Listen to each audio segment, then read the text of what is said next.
Physics में अगर हम बात करेंगे तो मेन 3 चैप्टर्स आते हैं, थर्मल प्रॉपर्टीज ऑफ मैटर, उसी के साथ kinetic theory of gases and thermodynamics. बहुत ही इंपॉर्टेंट पार्ट है board point of view, JEE point of view and also NEET point of view also.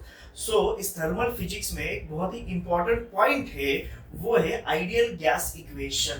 Okay, इस पर बहुत सारे प्रीवियस ईयर के क्वेश्चंस आपको मिलेंगे, जेई में भी एंड नीट में भी, आइडियल गैस इक्वेशन। तो बेसिकली 17th सेंचुरी में जब मॉलिक्यूलर बिहेवियर के बारे में इतनी आइडिया नहीं थी, तो 17-18 सेंचुरी में बॉयल्स नाम के साइंटिस्ट ने, चार्ल्स नाम के साइंटिस्ट ने, गेलुसेक नाम के साइंटिस्ट ने कुछ लॉज बनाए। उनको ऑब्जर्वेशन में आया कि प्रेशर जो है वो डायरेक्टली प्रोपोर्शनल टू टेम्परेचर है व्हेन हम वॉल्यूम जो है वो कांस्टेंट रखते हैं। ओके, साथ ही साथ वॉल्यूम जो है वो डायरेक्टली प्रोपोर्शनल टू टेम्परेचर है जब हम प्रेशर कांस्टेंट रखते हैं, एंड साथ ही साथ pressure is inversely proportional to volume है व्हेन टेम्परेचर इज कांस्टेंट। और इन तीनों को अगर मैं क्लब कर दूं तो हमको मिलता है ideal gas equation, PV is equals to nRT। Okay, इसमें P माने आपका प्रेशर रहेगा, V माने वॉल्यूम रहता है, T जो है वो आपका टेम्परेचर है। लेकिन ध्यान देने जैसी बात यह है कि यहाँ पर टेम्परेचर जो है वो केल्विन में लेना है। बहुत बार क्वेश्चन में हमने देखा है कि टेम्परेचर जो है वो डिग्री सेल्सियस में देते हैं और बच्चे इसको कन्वर्ट करना भूल जाते हैं। अगर टेम्परेचर डिफरेंस कहाँ पर यूज करना है, कि जैसे थर्मल एक्सपांशन में वगैरह हम टेम्परेचर डिफरेंस यूज करते हैं, तो टेम्परेचर डिफरेंस यूज करते वक्त आपको degree Celsius to Kelvin convert करने की जरूरत नहीं है। लेकिन अगर जहां पर आपको कैपिटल T सिर्फ उसी पर्टिकुलर टेम्परेचर को यूज करना है, तो डेफिनेटली आपको उसको केल्विन में कन्वर्ट करना पड़ेगा। कैसे कन्वर्ट करना है, बहुत ही सिंपल रहता है, 273 ऐड करना होता है, वो भी हम आगे देखेंगे। यहाँ पर R जो है वो आपका रहता है गैस कांस्टेंट। ओके, ये है आपका गैस कांस्टेंट जिसकी वैल्यू 8.31। ओके, यूनिट कैसे बनेगा देख लीजिए, PV माने pressure into volume, pressure into volume, अगर चेंज इन वॉल्यूम की बात करूंगा, pressure into change in volume, work done रहता है तो उसका यूनिट रहेगा जूल। ये नंबर ऑफ मोल्स आपके दूसरे साइड पर जाएंगे तो ये नीचे मोल आ जाएगा एंड टेम्परेचर का केल्विन भी नीचे आ जाएगा। तो गैस कांस्टेंट की वैल्यू रहती है 8.31 जूल पर मोल पर केल्विन। और जैसे मैंने अभी बोला कि N जो है वो रहता है आपका number of moles.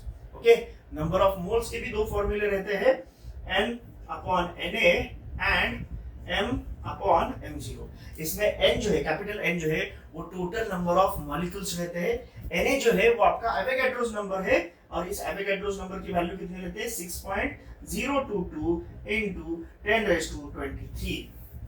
Okay, M आपका रहता है टोटल मास, M0 है वो है molar mass.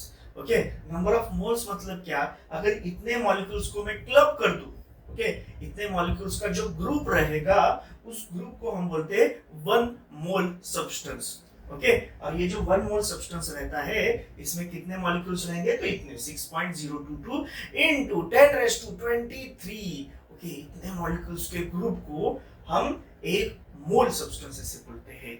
Mole, number of moles निकालने का ये भी दूसरा फॉर्मूला है कि सिंपल भाई, आपको हर बार इस नंबर से डिवाइड करने की जरूरत नहीं है।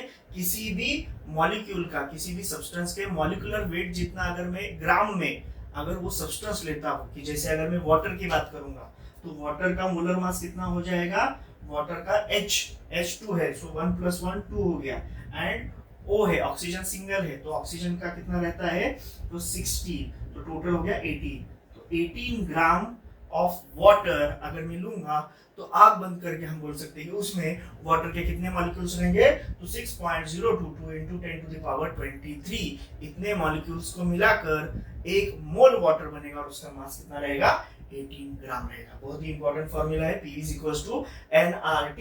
इसमें अभी N को अगर मैं ओपन कर दूं इस तरीके से तो ये फॉर्मूला और किससे बन जाएगा, PV = n/Na into RT। और ये जो n/Na रहता है इसको और एक ये कांस्टेंट बन जाता है, ये हो जाता है Boltzmann constant.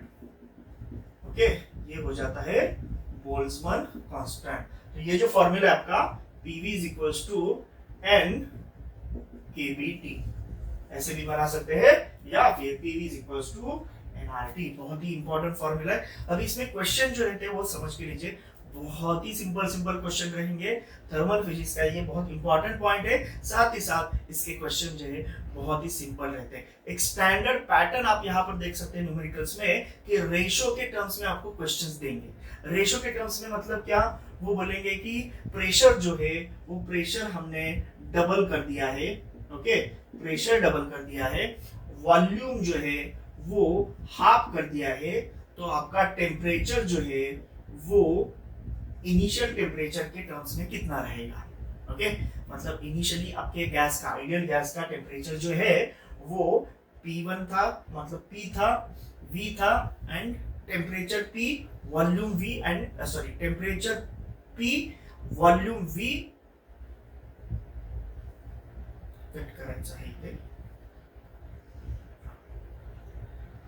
Pressure P, temperature T and volume आपका V है, एंड फाइनल जो है वो आपका प्रेशर जो है वो डबल हो गया है, वॉल्यूम जो है वो आपका हाफ हो गया है, एंड टेम्परेचर जो है वो कितना रहेगा। ये सिंपल ऐसे क्वेश्चंस रहते हैं। तो यहाँ पर मैं देखूंगा तो PV is equals to nRT है। अभी इसमें N एंड R जो है वो आपके कांस्टेंट रहेंगे, बराबर। तो मैं ऐसे लिख सकता हूँ PV is directly proportional to T है। तो मतलब क्या हो जाएगा, P dash upon T is equals to बन जाएगा P dash V dash upon PV। P dash V dash की जगह पर क्या लिखेंगे, P डैश की वैल्यू है आपकी 2P, V डैश मतलब फाइनल वॉल्यूम की वैल्यू है V/2 upon PV। PV cancel हो जाएगा, ये 2P कैंसिल हो जाएगा, 1 आ जाएगा। इसका मतलब है T dash is equals to T। इसका मतलब हो गया कि फाइनल टेम्परेचर जो है वो आपका सेम रहेगा जस्ट लाइक इनिशियल टेम्परेचर। तो इस टाइप के क्वेश्चंस हमको यहाँ पर दिखाई देने वाले हैं। बहुत ही सिंपल क्वेश्चंस रहते हैं PV is equals to nRT पर। आपको मैंने जैसे बोला मेजॉरिटी क्वेश्चन जो है वो रेशो के फॉर्मेट में रहने वाले हैं, रेशो के फॉर्मेट में रहने वाले हैं। कुछ और क्वेश्चंस भी हम देख लेते हैं जिससे आपको थोड़ी सी और अच्छे से इसकी आइडिया आ जाए। आइडियल गैस का और एक न्यूमेरिकल देख लेते हैं। इसमें परसेंटेज वाले न्यूमेरिकल्स भी बहुत रहते हैं कि मान लो कि आपको दिया है कि प्रेशर जो है वो 50% से इंक्रीज हुआ है, साथ ही साथ वॉल्यूम जो है वो भी 50% से इंक्रीज हुआ है, and we have to find कि टेम्परेचर जो है वो कितने परसेंट से इंक्रीज हुआ। तो देख लेते हैं कैसे कैसे होगा कि P2 जो है वो P1 से 50% इंक्रीज हुआ है। मतलब इनिशियली अगर मैं 100 कंसीडर करूंगा तो 50% से इंक्रीज हुआ, मतलब कितना हो गया, 150 हो गया। तो 150 बाय 100 P1, मतलब ये कितना बन जाएगा, 3/2 P1। साथ ही साथ आपका वॉल्यूम कैसे बन जाएगा, वॉल्यूम भी सेम रहेगा, 150 बाय 100 V1, मतलब ये भी बन जाएगा 3/2 आपका V1। और हमको टेम्परेचर का निकालना है, बराबर। तो सबसे पहले तो T2 को निकाल लेते हैं। अभी इसको 2-3 तरीके से हम कर सकते हैं। ओके, कैसे कैसे करेंगे कि ये जो चेंज इन टेम्परेचर निकालना है, तो चेंज इन टेम्परेचर मतलब परसेंटेज में जो चेंज निकालना होता है उसका फॉर्मूला क्या रहता है कि चेंज अपॉन ओरिजिनल इनटू 100। तो चेंज माने क्या होगा आपका, delta T upon T into 100। अभी डेल्टा T आपका कैसे बन रहा है, तो डेल्टा T आपका बन रहा है T2 माइनस T1 से, बराबर। तो T2 minus T1 upon original into 100। Okay, तो यहाँ पर हम देख सकते हैं आइडियल गैस इक्वेशन में अगर यहाँ पर डाल दूं तो PV is directly proportional to TR है, बराबर।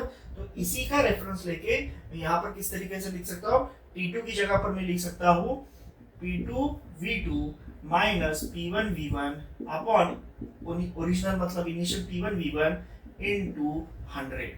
ओके, तो ये आपका परसेंटेज चेंज इन टेम्परेचर का फॉर्मूला हो गया, थोड़ा सा मॉडिफाई कर दिया मैंने, वैल्यूज पुट कर देते हैं। तो ये है आपका 3/2 P1 into 3/2 V1, okay, minus P1V1 upon P1V1 into 100।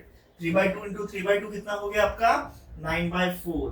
तो 9/4, ओके। ये P1V1 कॉमन लेता हूं तो यहाँ पर -1 बचेगा, P1V1 अपॉन P1V1 इंटू 100। ये दोनों कैंसिल हो गए, बराबर।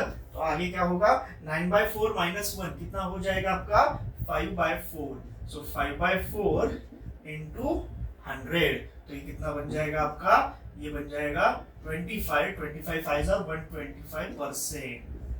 ओके, तो कितना टेम्परेचर आपका इंक्रीज होगा, टेम्परेचर में जो इंक्रीज होगा वो रहेगा 120 पाई। और अगर मैं एमसीक्यू की बात करूंगा तो एमसीक्यू में 50% भी आंसर रहेगा, 50 + 50 100% भी रहेगा, एंड 125 भी रहेगा, और एक कोई तो आंसर रहेगा, मान लो कि 300% रहेगा या फिर 25% रहेगा। ओके, तो बच्चे बहुत बार कंफ्यूज हो जाते हैं कि लॉजिक लगाते हैं कि वो 50% है, ये 50% है, तो टेम्परेचर आपका 50 + 50 100% से इंक्रीज होगा। ऐसे नहीं है, इसको इज्जत से ऐसे प्रॉपर तरीके से करना होता है, तब जाकर आपका आंसर आएगा 125%। तो इसी तरीके से आपको बहुत सारे simple question ideal gas equation पर मिलेंगे प्रीवियस ईयर्स में, नीट में भी और जेईई में। बहुत ही इंपॉर्टेंट पॉइंट है, बहुत बार हमने देखा है कि इस पर क्वेश्चंस आते हैं, तो इसको अच्छे से कर लीजिए। इसका रेफरेंस आपको बाकी के बहुत सारे थर्मोडायनामिक्स और थर्मल के और भी अलग अलग टॉपिक्स में इसका रेफरेंस आने वाला है, तो बहुत ही इंपॉर्टेंट पॉइंट है, अच्छे से इसको प्रिपेयर कर लीजिए।